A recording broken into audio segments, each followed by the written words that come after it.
ران حتیٰ کہ ران یہ بھی راجے قول کے مطابق اور صحیح رائے کے مطابق سطر میں نہیں آتی۔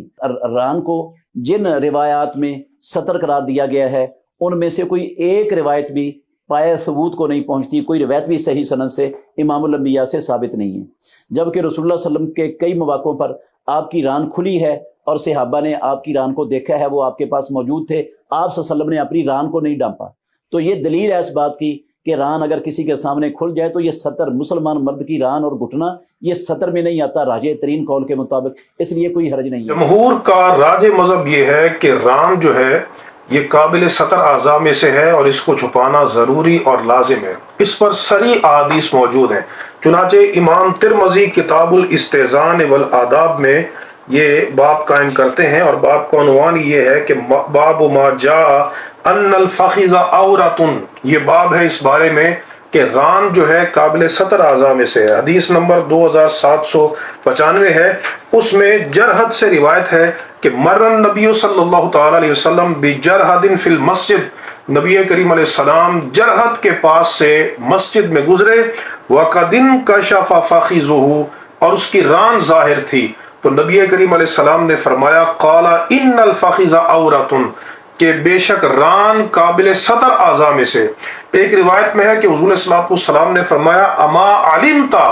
ان الفخذ عورۃ، کیا تو نہیں جانتا کہ ران قابل سطر اعضاء میں سے ہے۔ اس حدیث کو البانی نے صحیح قرار دیا ہے، امام ترمذی نے اس حدیث کو حسن قرار دیا ہے اور البانی نے صحیح قرار دیا ہے، یعنی صریح حدیث ہے اور صحیح حدیث ہے۔ اور امام ابو داؤد نے حدیث روایت کی ہے کہ نبی کریم علیہ السلام نے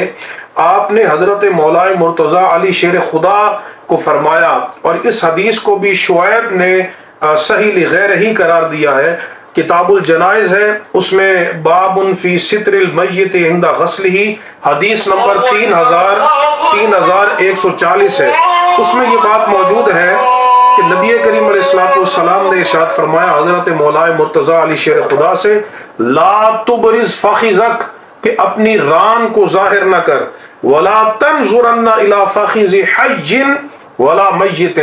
فرمایا کہ نہ تو کسی زندہ کی ران کو دیکھ اور نہ ہی کسی مردہ کی ران کو دیکھ، یہ ابو داؤد کی روایت۔ لہذا ان روایات کی موجودگی میں یہ کہنا کہ راجح مذہب جو ہے وہ یہ ہے کہ ران قابل سطر اعضاء میں سے نہیں ہے، آج کے اس فتنہ پرور دور کے اندر نوجوانوں کو اس طرح کھلی چھٹی دینا یہ بے حیائی کو فروغ دینے کے مترادف۔ باقی رہ گیا یہ کہ حضرت عائشہ صدیقہ رضی اللہ تعالی عنہا کی ایک روایت میں جو مسلم شریف کے اندر ہے، اس میں یہ بات موجود ہے کہ نبی کریم علیہ السلام کی ران مبارک سے کپڑا ہٹا، تو امام نووی اس کا جواب دیتے ہیں، وہ فرماتے ہیں کہ حضرت عائشہ صدیقہ رضی اللہ تعالی عنہا کی حدیث میں کوئی حجت نہیں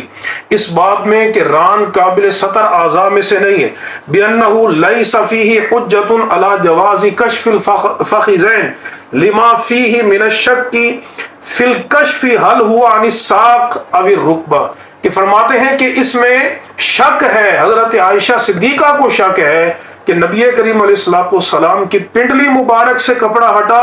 یا آپ کی ران مبارک سے۔ چنانچہ جو لفظ ہے مسلم کے اندر کہ کانا رسول اللہ صلی اللہ تعالی علیہ وسلم متجعا فی بیتی کاشفا عن فخذیہ او ساقیہ، یعنی یہ شک ہے، تو اس شک والی روایت کے مقابلے میں صریح روایات کو رد کر دینا یہ بالکل غلط بات ہے۔ اور جو صحیح بخاری کی روایت ہے کہ حسر الازار عن فخذہ، کہ نبی کریم علیہ السلام کی آپ کی ران سے کپڑا ہٹ گیا، اس کا جواب امام نووی علیہ رحمت یہ دیتے ہیں کہ وہاں جو کپڑا ہٹا تھا وہ خود ان حسر الازار کے لفظ آئے کہ وہ چادر خود بخود اچانک ہٹ گئی تھی اور پھر اس کو ڈھانپ لیا گیا۔ تو مؤول روایات سے استدلال کرنا اور صریح روایات کو چھوڑ دینا جن میں فرمایا گیا کہ الفخذ عورۃ، کہ یہ قابل سطر اعضاء میں سے ہے، یہ کوئی دانش مندی نہیں ہے۔ تو تحقیق یہی ہے اور راجح مذہب یہی ہے جو جمہور کا ہے کہ ران قابل سطر اعضاء میں سے ہے۔ اللہ تبارک و تعالی ہمیں حق پر عمل کرنے کی توفیق عطا فرمائے۔